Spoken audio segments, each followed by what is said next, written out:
Hey everyone, my name is Faiz Ahmed and I welcome you all on the behalf of VF Regulatory Services.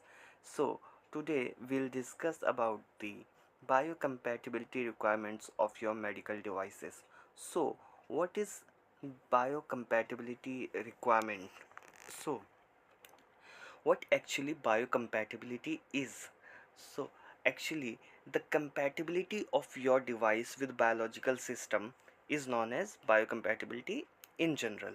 So ultimately what happens, ultimately your device will be used on the biological system, on the human, on the animals. The biocompatibility requirements of medical devices is covered by the series of ISO called ISO 10993. There are total 23 parts. So in the first part of sorry in the first part of ISO 10993 Part 1 covered the requirements of biocompatibility tests. For example, there are several tests for several class and several usage of medical devices. For example, there is several type of testing in biocompatibility, like cytotoxicity, like genotoxicity, and many others. And which test should we have to perform for our medical devices depends on the usage of medical devices. Either it is an implantable devices, it's a device in contact with skin. I'm talking about intact skin, or the mucosal membrane, or the broken mucosal membrane, or in the contact with blood or not. In the next few slides, we will take the glimpse of tests required for the medical devices as per the ISO 10993 Part 1. So, this is the table 1, and these tables are derived from the ISO 10993 Part 1. So, and it is present in the ISO as it is. So first table is for the devices which are in contact with intact skin, means they are not in contact with any internal organs or broken skin. And the criteria for test also depends on the duration for which it will in the contact with biological system, means with the human body. So there are several tests for the devices which are in contact with intact skin. Three tests are we have to perform, which is cytotoxicity, sensitization, irritation. Here sensitization means skin sensitization and irritation means skin irritation. A limited usage less than 24 hours. Some devices which are in contact with intact skin less than 24 hours, more than 24 hours, and up to 30 days. And C category is more than 30 days. So here for all three categories there is same requirement, but it will change over another table. So this is table 2, and it contains the requirement for the devices which are in contact with mucosal membrane. So here's are some tests, which cytotoxicity, sensitization, irritation, which we had discussed in the previous slide as well. And we have systemic toxicity. What does it mean? Toxicity to systemic fluid, yani ki uh, which means blood. Local effects after implantation if it is an implantable device. Genotoxicity means toxicity to genetic material, or they are mutagenic or not. Carcinogenicity is the medical device contains something which can cause cancer. This is a test for. Hemocompatibility is the test for, is the device compatible with um, hemocompatibility is the test for, is the device is compatible with blood. This is a okay, systemic toxicity and hemocompatibility are two different things. We'll discuss somewhere. So we have discussed about the test. Then if a device is in less than 24 hours contact with mucosal membrane, in that case we require cytotoxicity. Sensitization means skin sensitization. Irritation means skin irritation. For example, if it is in contact with the ocular tissue, then we do ocular irritation. Then we have prolonged contact, that is more than 24 hours and up to 30 days. In that case we perform three tests: cytotoxicity, sensitization, irritation. Then we do systemic toxicity as well, and we do local effects after implantation, that it will in contact with 30 days. And we do genotoxicity as well and carcinogenicity as well. Here is a catch also: if product is not genotoxic, so we don't do carcinogenicity. Generally it will depend, it's not an absolute thing, but generally it's happen, it's in practice.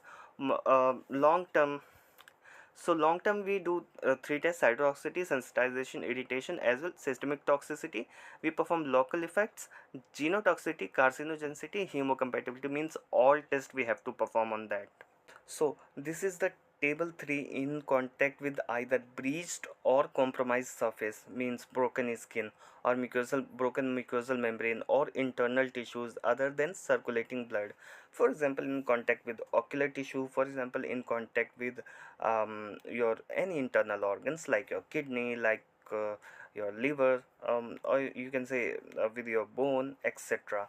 In that case, if the duration is limited and less than 24 hours, we'll do the same three tests: cytotoxicity, sensitization, irritation. Irritation will depends on the organ, for example ocular tissue irritation. Sensitization will do the skin sensitization. And it's a very interesting topic: what is the difference between sensitization and irritation? We'll discuss somewhere in any other video. um, then we'll do systemic toxicity. What is systemic toxicity? Toxicity to blood, as discussed. If there is prolonged use, for example in case of more than 24 hours to 30 days, we need to do all the 8 tests. Means we have to do hemocompatibility, we have to do carcinogenicity, we have to do genotoxicity, we have to do local effects after tissue contact, means generally local implantable effects. Uh, um, Carcinogenicity will depend on the genotoxicity. Carcinogenicity, actually a very long study. I think it generally takes 2 to 3 years as well in some cases, in general. Not in some cases. In the for the long term medical devices, you have to do all the tests. Even sometimes carcinogenicity is mandatory if there is concerns with leachability. It will decided by the toxicologic it will decided by the toxicological teams, and depends on the regulatory requirements as well. So this is the table 4. In this we'll discuss the biological effects of medical devices in contact with circulating blood. So what does mean by circulating blood? So for example, you have cannula is in contact with circulating blood.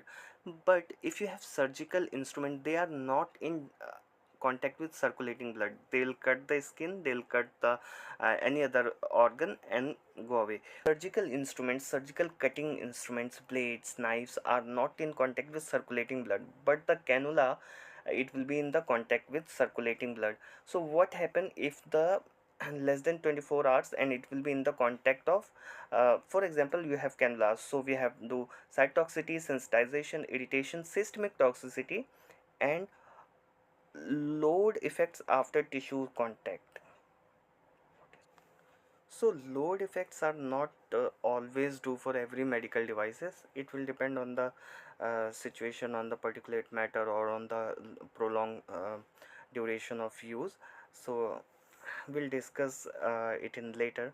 So if the device is in contact with 24 more than 24 hours up to 30 days, in this case we'll do the same cytotoxicity, sensitization, irritation, and we'll also perform the systemic toxicity, load effects, genotoxicity, carcinogenicity, and hemocompatibility. See, here is a catch that all the devices, whether it will be used for less than 24 hours or more than 30 days, they all we require hemocompatibility test because they are in contact with circulating blood. And here is 1 2 3 4 5 6 7 8, total 8 tests, and the all 8 tests are required for the prolonged contact and for the long term contact. So what is mean by prolonged contact? More than 24 hours up to 30 days, and long term means more than 30 days. Hey, thank you guys, thank you for watching. So this is the short description or discussion of the requirements for biocompatibility test. So here, if you are confused, if you need any help, we as a regulatory services, we are here. We'll make quality plan for you. We have links and contracts with laboratories, will review and perform all the tests on the behalf of you. Thank you for watching, thanks for being here. I think I have given you some insights, some values about the biocompatibility testing. So if you need any help, any suggestion, feel free to reach out. We have regulatory services at the rate gmail.com, and have a nice day. Thank you. Bye.